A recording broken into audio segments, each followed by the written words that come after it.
اور لوگوں نے سوچ لیا تھا کہ وہ ایمان لے آئیں گے اور آزمائے بھی نہ جائیں گے۔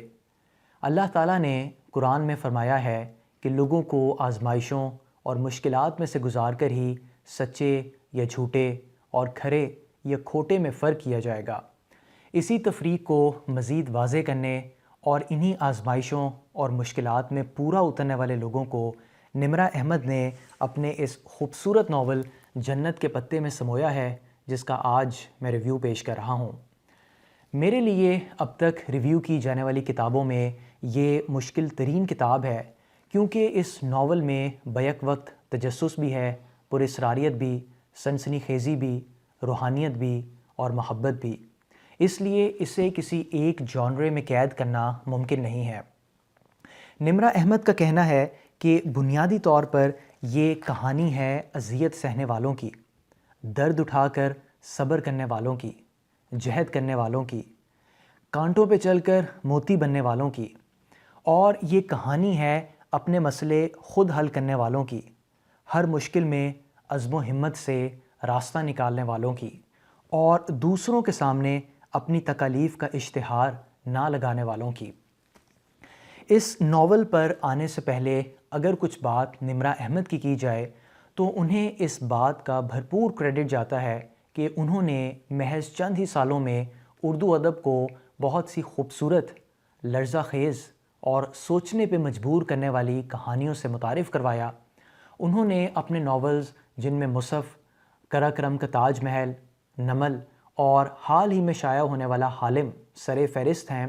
ان تمام ناولز کے ذریعے انہوں نے اردو ادب میں ایک نئے ٹرینڈ اور ایک نئی جہد کا آغاز کیا، جہاں وہ قرآن کی مختلف آیات اور واقعات کو ایک پہیلی کی شکل میں پیش کرتی ہیں اور پھر کہانی کے کرداروں اور پلاٹ کے ذریعے ان کا حل تراشتی ہیں اور جواب تلاش کرتی ہیں۔ اس ساری چیز کا مقصد کسی پہ زور زبردستی کرنا نہیں، بلکہ صرف اور صرف ایک نقطہ نظر پیش کرنا ہے۔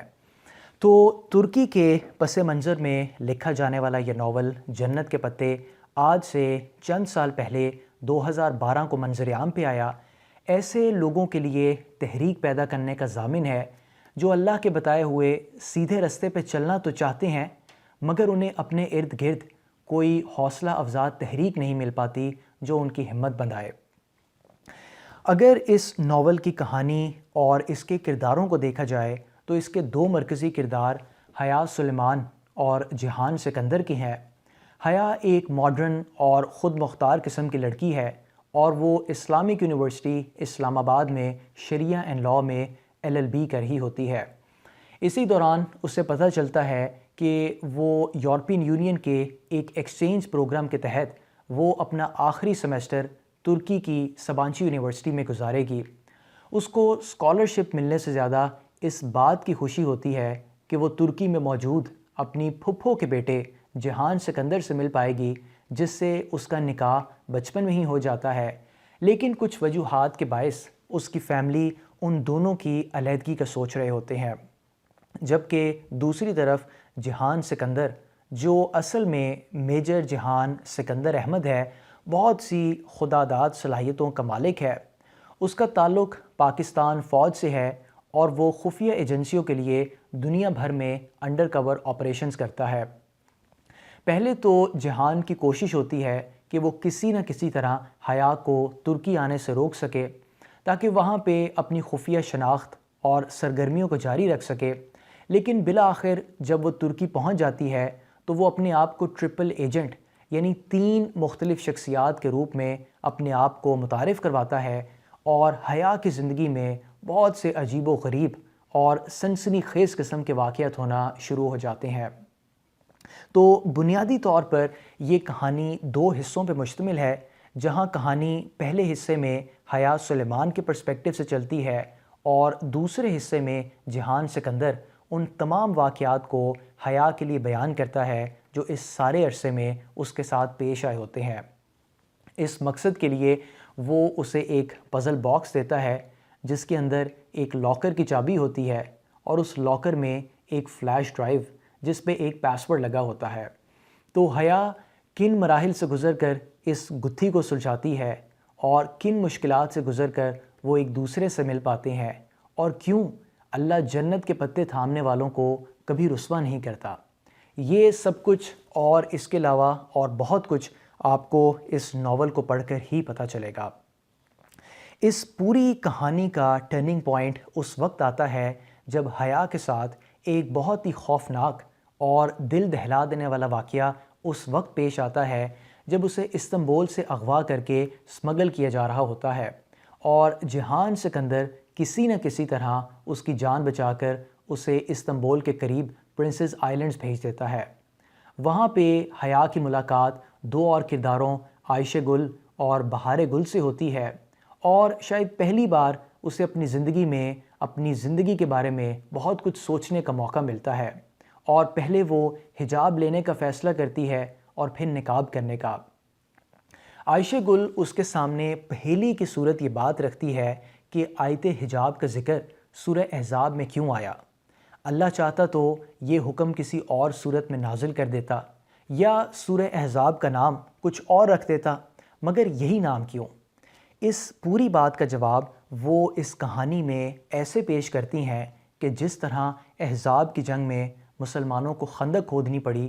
اسی طرح جب ایک لڑکی حجاب لینے کا فیصلہ کرتی ہے تو اسے بھی اپنے ارد گرد خندق کھود کر اپنے آپ کو آئسولیٹ کرنا پڑتا ہے۔ جس طرح احزاب کی جنگ میں قریش اور عرب کے دوسرے قبائل نے مسلمانوں کا محاصرہ کیا، اسی طرح اس جنگ میں بھی بہت سے باہر والے لوگ آپ سے دشمنی مول لیتے ہیں۔ جس طرح احزاب کی جنگ میں مسلمانوں کے حلیف یہودی قبیلے بنو قریظہ نے غداری کی، اسی طرح اس جنگ میں بھی آپ کے بہت سے اپنے آپ کے خلاف ہو جاتے ہیں۔ جس طرح احزاب کی جنگ میں مسلمانوں کا مقابلہ دشمن کے ساتھ ساتھ سخت موسم، بھوک اور افلاس سے تھا، اسی طرح اس جنگ میں بھی آپ کو دوسرے بہت سے چیلنجز درپیش آتے ہیں۔ جس طرح احزاب کی جنگ میں مدینے کے 3 اطراف خندق کھودی گئی اور چوتھی طرف ایک قدرتی شیلٹر موجود تھا، اسی طرح اس جنگ میں بھی جہاں بہت سے لوگ آپ کے خلاف ہوتے ہیں، وہیں کچھ لوگ آپ کے ساتھ بھی کھڑے ہوتے ہیں۔ اور جس طرح احزاب کی جنگ میں کوئی لڑائی یا جھڑپ نہیں ہوئی، بلکہ وہ اعصاب اور پرسسٹنسی کی جنگ تھی، اسی طرح اس جنگ میں بھی آپ کے صبر اور ایثار کا امتحان لیا جاتا ہے، اور پھر ایک دن آپ بغیر کچھ کھوئے، بغیر کسی محاذ پہ لڑے، بغیر کسی نقصان کے اچانک سے یہ جنگ جیت جاتے ہیں۔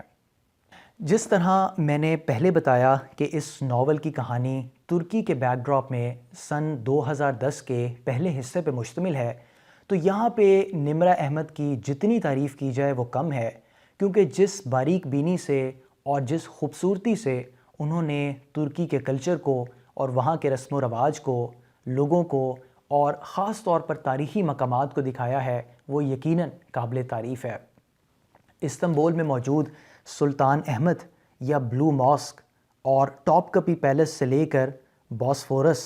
اور مرمرا کے پانیوں تک، اور ٹکسم سکوئر سے ملحقہ استقلال سٹریٹ کو، اس کے علاوہ پرنسز آئلینڈز یا بیوک ادا کے پرسکون جزیروں اور کیپیڈوکیا کے غار نما گھروں اور ہاٹ ایئر بیلونز کو جس انداز سے دکھایا ہے اور منظر کشی کی ہے، وہ واقعتاً آپ کو ترکی جانے پہ مجبور کرتی ہے۔ اس ناول کو پڑھتے ہوئے مجھے اس لیے بھی خوب مزہ آیا کیونکہ چند سال پہلے مجھے بھی ترکی جانے کا، بلکہ وہاں پہ کچھ عرصہ رہنے کا اتفاق ہوا، تو میرے لیے ان تمام جگہوں کو ویژولائز کرنا اور ان تمام چیزوں سے ریلیٹ کرنا بہت آسان تھا۔ اس لیے میں نے اس ناول سے متاثر ہو کر سوچا ہے کہ اپنی اگلی ویڈیو میں اپنے ترکی کے مختلف شہروں میں گزارے گئے دنوں اور یادداشتوں کو ایک ٹریول لاگ کی شکل میں پیش کروں، تاکہ اس ناول کے کچھ حصوں کو مزید ہائی لائٹ کیا جا سکے۔ ویسے تو اس ناول کے بارے میں اور بہت کچھ کہا جا سکتا ہے، لیکن آخر میں بس اتنا ہی کہ اس ناول کے کرداروں کی طرح اگر ہم بھی اپنی زندگیوں میں تھوڑی سی ہمت اور جرت کے ساتھ کوئی ایک کام ضرور ایسا کریں جس سے ہمارا شمار بھی پائنیئرز یا پہل کرنے والوں میں ہو سکے، تو یقینی طور پر ہم اپنے ارد گرد دوسرے بہت سے لوگوں کو انسپائر کر سکیں گے۔ کیونکہ نمرہ احمد لکھتی ہیں کہ جو غار ثور کے آخری سوراخ پہ اپنا پاؤں رکھ دیتا ہے اور ساری رات سانپ کے ڈسے جانے کے باوجود اف نہیں کرتا، اس کی ایک رات کی نیکیاں عمر بن خطاب کی زندگی بھر کی نیکیوں کے برابر ہوتی ہے۔ مگر ہر شخص ابو بکر نہیں بن سکتا۔ ابو بکر صرف ایک ہی ہوتا ہے، پہلوں میں پہل کرنے والا۔ امید ہے کہ یہ کتاب اور یہ ناول آپ کو پسند آئے گا اور اپنی رائے سے ہمیں ضرور آگاہ کیجیے گا۔ بہت شکریہ۔